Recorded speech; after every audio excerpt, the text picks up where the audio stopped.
the president of the United States was back on his denial train. I mean, I don't think he ever really got off. The latest issues that JD Vance, dumbass JD Vance, got himself in the news over a leak within the administration about this meeting that they were supposed to have about this problem that they've got. Mr. President, is Vice President Vance hosting a gathering this evening to talk about how to respond to the Epstein situation? Is he working on what? Is he hosting some kind of gathering of top advisors this evening to talk about how to respond to the Epstein situation? I don't know. I could ask you that question. I don't know of it, but I think here's the man right here. I saw a report today, and it's completely fake news. We're not meeting to talk about the Epstein situation, and I think the reporter who reported it needs to get better sources. Look, the whole thing is a hoax. It's put out by the Democrats because we've had the most successful 6 months in the history of our country. And that's just a way of trying to divert attention to something that's total bullshit. Okay. Isn't this unbecoming of the president? Imagine if previous presidents had cussed as frequently as Donald Trump does when he's answering very basic, normal questions about a story that we all heard about that obviously is true. But I did notice something else really fast. It's a tick, I think, that he's got, or a way that he tries to avoid questions that he doesn't want to answer. If you notice, it's been multiple times in press conferences. Mr. President, you've got this scandal going on. Mr. President, your tariffs effing suck. Hey, Mr. President, you haven't ended these wars yet. He goes, what now? Mr. President, you completely rule out a pardon for Ghislaine Maxwell when you landed. Is that something you would ever consider, and why? Pardon for who? For Ghislaine Maxwell. You were the driving force behind Operation Warp Speed, these mRNA vaccines that are the gold standard. Right. Now your health secretary is pulling back all the funding for research. He's saying that the risks outweigh the benefits, which puts him at odds with the entire medical community and with you. What is going on? Research on what? Into mRNA vaccine. A pardon for who now? Hey, what are we talking about again now? What we're talking about again is how much you suck. But still, they want to deny this story about this potentially secret meeting for a strategy session on how to address the Epstein scandal that they continue to cover up. And if you need to have a strategy session about how to cover up the Epstein scandal, I think you're losing that argument because you're trying to cover up the Epstein situation. Matter of fact, let me let ABC News tell you exactly what was going on and the reasons why JD Vance's dumbass was trying to have this secret session. The White House is weighing whether to release the transcript of a lengthy interview with Jeffrey Epstein co-conspirator Ghislaine Maxwell. Well, all we really know is that the Vice President, JD Vance, will be hosting this strategy dinner as the administration and DOJ try and figure out their path forward as it relates to releasing more information publicly. Now, as we reported yesterday, we know that there has been a transcript generated of that hours-long meeting that the Deputy Attorney General Todd Blanche had with Maxwell. We know that a transcript exists.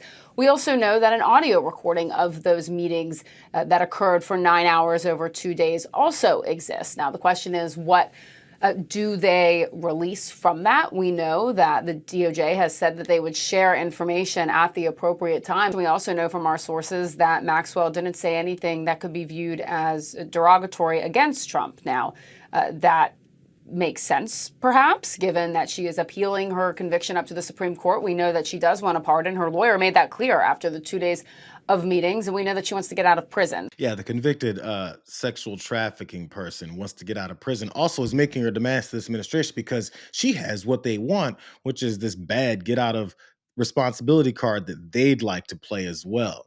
But as you can see, the story is about them trying to figure out whether or not they were going to have this session about whether or not they should release portions of something to say about Todd Blanche, Donald Trump's personal attorney, who's become the deputy at the DOJ, when he had that secret meeting with Ghislaine Maxwell, and whether or not they should release it and how they should release it, because we got to get ahead of this story, even though we're about miles behind by their own doing.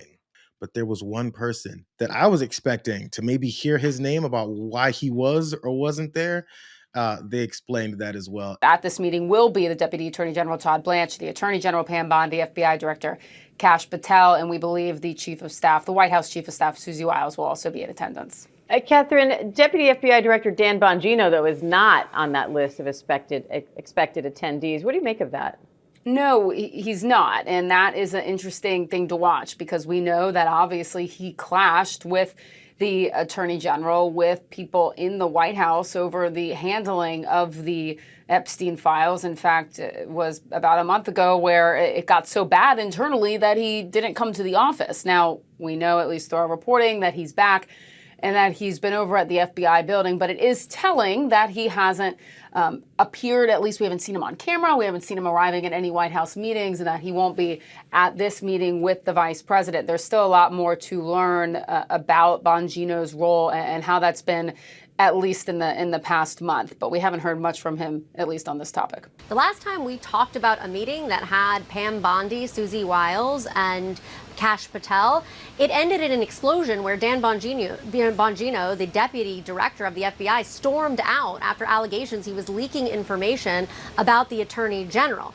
That was all over the information release of the Epstein case. Dan Bongino was not in the meeting. The deputy at the FBI, right under Kash Patel, two of the guys that were talking about the Epstein files so much, but it was those 5 players that were supposed to be in this secret meeting for strategy sessions on what to do about Epstein, and the meeting that Todd Blanche, who was in the meeting, or supposed to be in the meeting, had with Ghislaine Maxwell.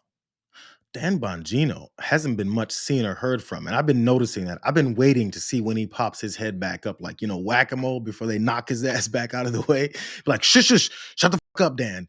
We don't need you here. But I don't think I heard about the part where they were suspicious of him leaking information about the Attorney General, Pam Bondi.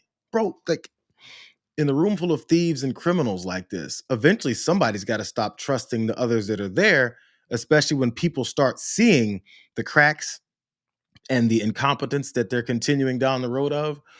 They're always worried about who's going to snitch. And apparently Bongino's upset at how they've rolled this whole thing out and how it's making him look. He might be the one person. I'm going to give him this little bit, as much as I couldn't stand Dan Bongino. This is my speculation. I'm going to give him this one little bit of credit. He might have been the one who's seen all this and understands what's happening and was like, we shouldn't do this. We should go ahead and take these guys down. Like he wanted to when he thought it was just a bunch of Democrats that had nothing to do with any other powerful and influential people across the world. So Dan Bongino, he might have to watch his back because they already don't trust him. Because as they planned this whole thing and all the media circus went around it and people started asking questions that made Donald Trump say it's bullshit. Since they were asking those questions, the meeting got shut down. But they're acting like it was never going to happen. Top Trump officials were set to attend a dinner at the vice president's residence at the Naval Observatory this evening. On the menu, a strategy discussion on how to handle fallout from the administration's own handling of the Epstein files. Now, after intense coverage, officials tell CNN that the dinner is now in flux. In fact, some people in the Trump administration say this dinner was never actually going to happen. Now, we stand by the story here at CNN. Either way, we don't know whether it's ultimately going to be called off or moved to another location, rescheduled. In any case, as we noted, Vance's office denied such a meeting was taking place. Well, Jake, I do want to clarify a little bit here because so many sources inside of the White House and inside of Vice President Vance's orbit had told us that this meeting existed. And no one is actually denying that they were going to have dinner tonight. What they're denying is that there was a meeting set to talk about Epstein's strategy. They are being very careful with how they parse these words. And because of the coverage, because of the fact that there was so much focus on the Epstein portion of this meeting or of this dinner, that is why it is now in flux. They were still going to have the meeting though, bro. But I mean, if we're going to talk about Epstein or anything, why would we talk about Epstein? It's not like Epstein is ever being talked about. It's not like we're trying to cover this whole thing up.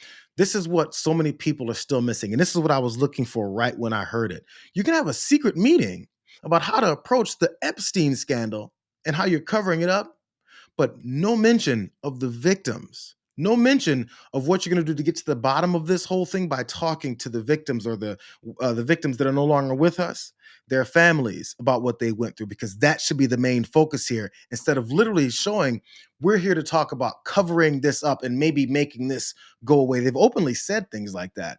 So Virginia Giuffre's family, they had a statement where they were talking about why they're so frustrated with the way that this administration is handling things. The family of Jeffrey Epstein victim, Virginia Giuffre, is now speaking out about the strategy dinner top Trump top Trump administration officials are set to have tonight. Caitlin, what is her family saying? One thing they reiterated was they want, in the conversations that have been happening on the administration's handling of this, is for people to remember the survivors and the victims at the heart of all of this.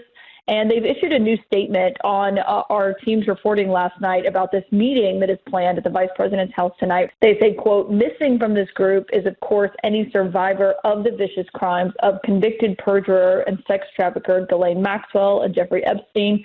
They say their voices must be heard above all, and we also call upon the House subcommittee to invite survivors to testify. How many of these types of situations have you seen them? And I've mentioned this before. The Republicans have passed legislation, and they focused on undocumented immigrants that have come here and that have committed heinous crimes like murder and abuse and kidnappings and all that stuff, right? They've named legislation after the victims. They've had the families of those victims stand there. They've had the families of those victims at State of the Union addresses and probably at the RNC.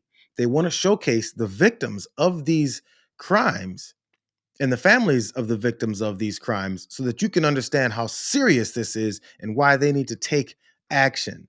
But for some reason, they've completely ignored the victims of this huge sexual trafficking ring from a guy that they said was a creep and the worst person ever. But why come you're not showcasing these folks who want to talk about their family members and maybe even the victims that are still with us to talk about what it is they went through and maybe name some names?